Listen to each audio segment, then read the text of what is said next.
Внимание, внимание! Передает Информбюро.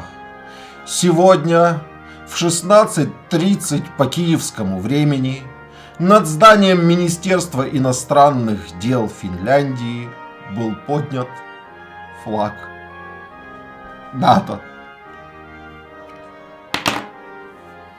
Извините, прослезился.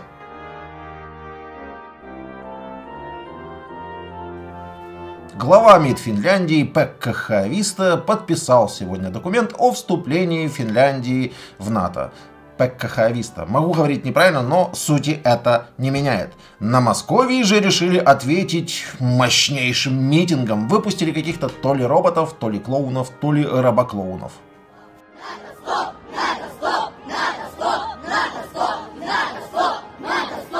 НАТО. Несчастная девочка НАТО. Что она им сделала вообще? Зачем они ее все время так клеймят? Я бы уже на ее месте в суд бы на них подал.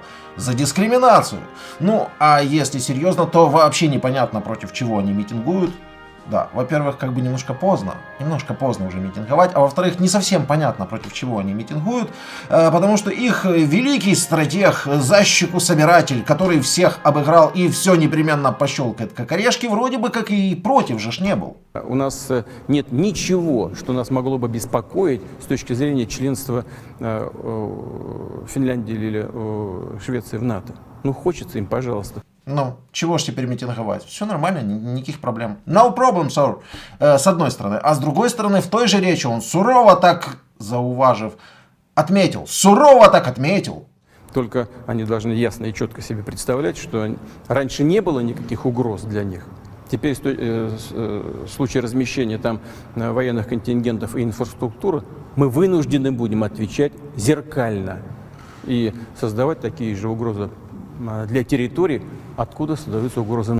То есть, в случае размещения там, а именно в Финляндии, ну и скоро уже в Швеции, военных контингентов и инфраструктуры НАТО, они будут чем-то зеркально отвечать. Чем же? Резиновыми сапогами мертвых чмобиков? Границу забросают просто. Это при том, что вот база на Кольском полуострове, где сосредоточена крупнейшая концентрация российского ядерного оружия, и так уже в любом случае теперь находится в непосредственной близости от границы с НАТО. Так чем ты собрался отвечать? Стратег хренов. И все то, что они сейчас там говорят, Кремль заявил, в Кремле отметили, что это финальная точка в агрессии. Ну что? Это просто обыкновенная тяв-тяв. Собачка лает, караван идет. С сегодняшнего дня протяженность сухопутной границы РФ с Альянсом увеличилась на 1340 километров. Расстояние от нее до второго по величине российского города Санкт-Петербурга составило всего лишь около 200 километров, а до Москвы всего лишь около 900 километров. Это ближе, чем от любой точки Украины к Москве. Как там с подлетным временем? Рашистики. Я чем больше смотрю вот на Путина и как он идет, я просто понимаю, это какая-то зловещая калька с правления Николая I. Просто чудовищное количество совпадений. Смотрите, в 25 году Николай I случайно стал царем, да? С Путиным та же история. Там так вышло, Николай I не должен был быть царем никак, там целая очередь была до него. Дальше.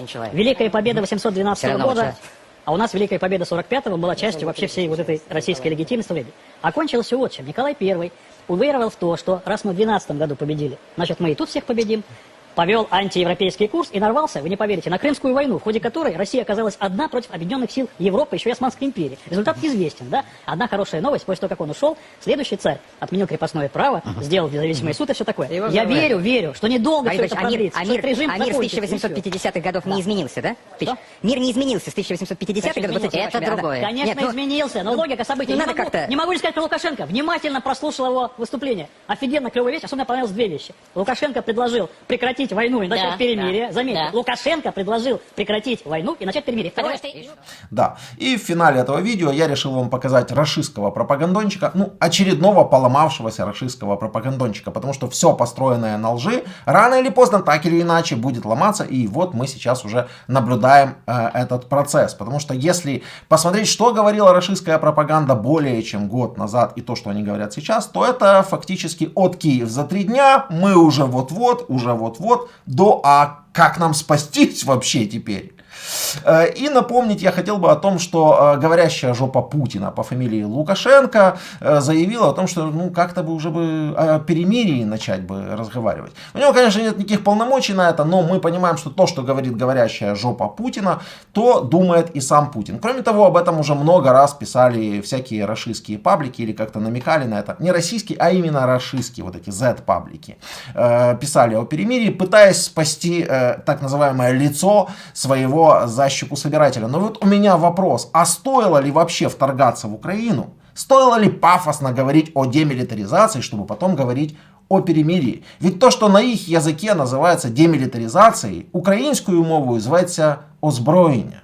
Ну, вооружение, потому что я для россиян в том числе пишу этот ролик. И вот подумайте, кто на протяжении всего этого времени был честнее в своей позиции? Мы или ваши пропагандончики? Посмотрите наши видео, посмотрите, что говорят ваши же солдаты. На протяжении всего времени они говорили правду о том, что происходит, фактические данные, в то время как ваш телевизор вам все это время просто врал. Не хочу затягивать этот ролик, и так все понятно, понятен финал путинского режима, ну и, честно сказать, вся ближайшая перспектива РФ, в общем-то, незавидна. Подписывайтесь на канал, делитесь этим видео и...